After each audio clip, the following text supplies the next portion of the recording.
Hi everyone, my name is Charlie and today I have the top 10 books tag. I was tagged by Liz over at Liz Schubert. I saw this video on Steve Donahue's channel a few days ago and I have forgotten the original tag creator.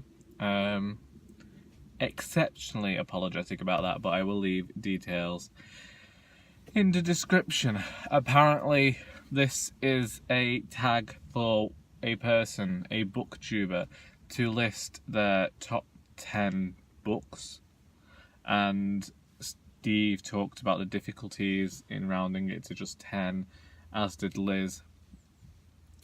I went and looked back at a video that I recorded last year entitled Now That We Are 25, in which I listed 25 books that I held fond memories of, which, you know, kind of included a top 10. So I just went to that and I pilfered a few. Luckily, quite a few of them had stuck in my head anyway. And I already have like a top 5 of books, so this just meant including a few others. Everyone who's done this video has given a few caveats as to why, as to certain things about how they came up with their list and other things. I don't know. I'm recording this video at 10 to 8 on a Friday morning, aware that my car has little screen wash left and that someone's going to arrive in a black BMW soon. So I'm going to start talking about the books now. The first book on this list is The Luminaries by Eleanor Catton. I first read this book in 2015 when I started this channel, and it immediately became one of my favourite books. I did struggle with it at the beginning, but I am exceptionally glad to have got through that book, because in the end it ended up just being this brilliant like pastiche of different genres, and it reminded me of classic westerns mixed with like Dickensian ideas, all brought together in like this wonderful narrative. And I really enjoyed the way that the book was structured and how it was framed, and I think as a writer or anyone interested in writing, that would be a book to look at, to just see how different plots can be so intricately woven. Then I have Lonesome Dove by Larry McMurtry. Now, this book is a book that I only read last year, but it immediately jumped into my favourites list and immediately went to one of the books that I recommend to everyone. And Lonesome Dove is one of those like creations that I've known about for years, and I saw the film first. Well, it wasn't a film, it was like a TV drama, wasn't it? And I watched that, and the memories of that hold a nostalgia for me, which I think really impacted my opinion of the book. But I do really enjoy that book, and yeah, so that's why it had to be on this list, because it holds a lot of nostalgia for me of watching westerns with my father as a child, but also has this like just this brilliant story to it. And I know that a lot of people, especially nowadays, are questioning the lack of female representation in the story, and I did that myself at the time.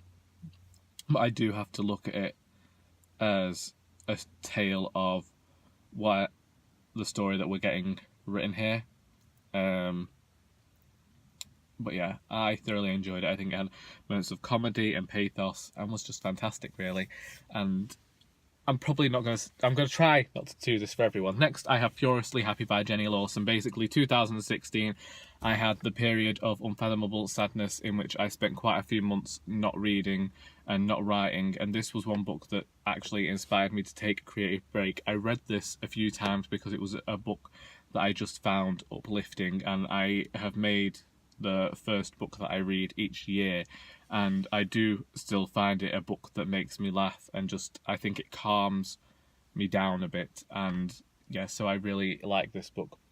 Next, I'm not sure whether we're supposed to include books from series in here, but I'm going to, and we have Harry Potter and the Goblet of Fire. First book I ever owned.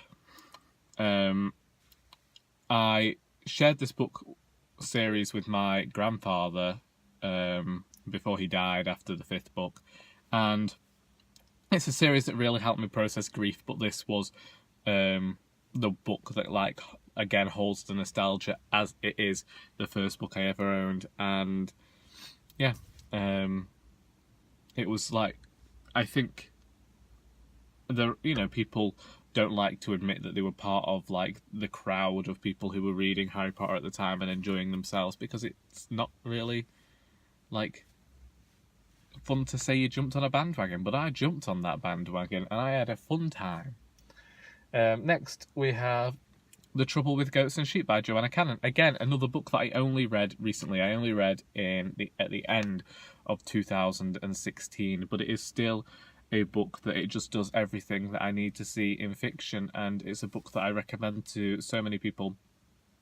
To me, it is the quintessential British narrative, and I am just thoroughly enthralled by Joanna Cannon's prose. It reminds me so much of Alan Bennett, who is one of my favourite writers, playwrights, and so I really can't recommend this book enough to people.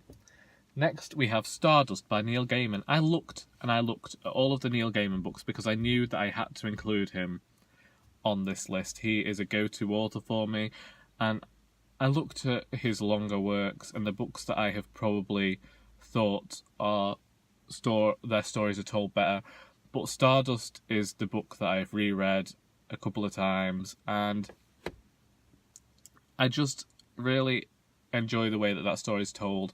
It's quite short, and it was the first book that I read of Neil Gaiman's, and it just introduced me to his way of writing. And so, even though I do think he's told better stories since this book, this was the one that had to be on the list. Next we have The Name of the Wind by Patrick Rothfuss. This keeps ending up on lists, and I don't understand why, because I am not the biggest fan of the protagonist in this story. I find him exceptionally arrogant and obnoxious, and the sequel is one that I'm reading. It's probably going to take me an entire year to read because I keep putting it down every time it gets to the end of a certain section, and I don't know what it is about the story, but it's one of those that I've reread. I don't look back on it exceptionally fondly, but it's still a story that I like to go back to. So I don't understand my relationship with this book. I don't know whether I actually enjoy this book and I just don't enjoy the characters. I don't know what my issue is with the book properly. Loads of people enjoy this book and get so much more out of this book than I do. I am not the hugest fan of this book by any means. I could give or take the series, but The Name of the Wind still ends up within the top 10 of my books, and I just don't understand it, but that's what happens. It's one of those contentious books that I just feel needed to be on the list for that simple reason of I have yet to figure out my opinion on it, but it is a book that I have reread, and there were quite a few books on my 25 books, and I was like, haven't reread you, but this one just felt like it needed to be on here. This book is the book that kind of forces itself into all of these lists of good things. Next we have The Hours by Michael Cunningham. I saw the film before I saw the book, and I think that the film captures the book's tone and style perfectly. The book is basically this retelling of Mrs. Dalloway, but not Mrs. Dalloway, if that makes any sense. It tells the story of 3 women, including Virginia Woolf herself, a lady in the 1950s, and then another woman called Clarissa in the 90s. It discusses the AIDS crisis and the war, and the women's kind of struggle throughout the 20th century still in order to garner some sense of independence and find their place in society. I think that it is a tremendous book, and really, yeah, it had to be on the list. And then we have A Christmas Carol by Charles Dickens. I mean, I'm not going to talk about Christmas in June, we aren't going to do that, But this has always been the book that I've like associated with Charles Dickens. I'm not necessarily, it's not necessarily my favourite of his, but it is the book that I reread the most out of any book, because I reread it every year, because I'm that guy. And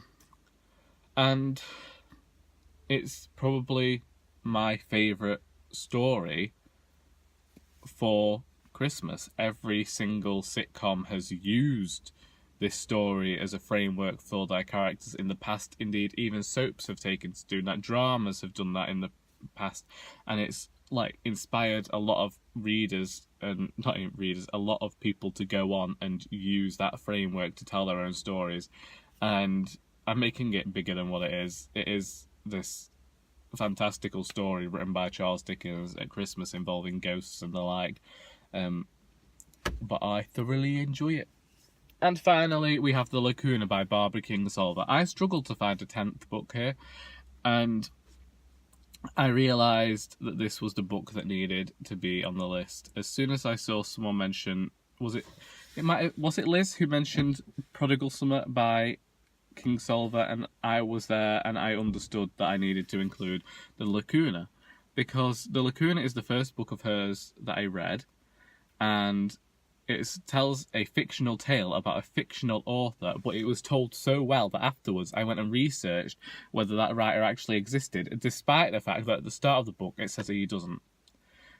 Because I could not believe that this writer didn't exist. I could not believe that this story had not happened, and this wasn't just a fictionalised version of real events. In some cases, I suppose it is like a fictionalised version of real events, because it does include real historical characters.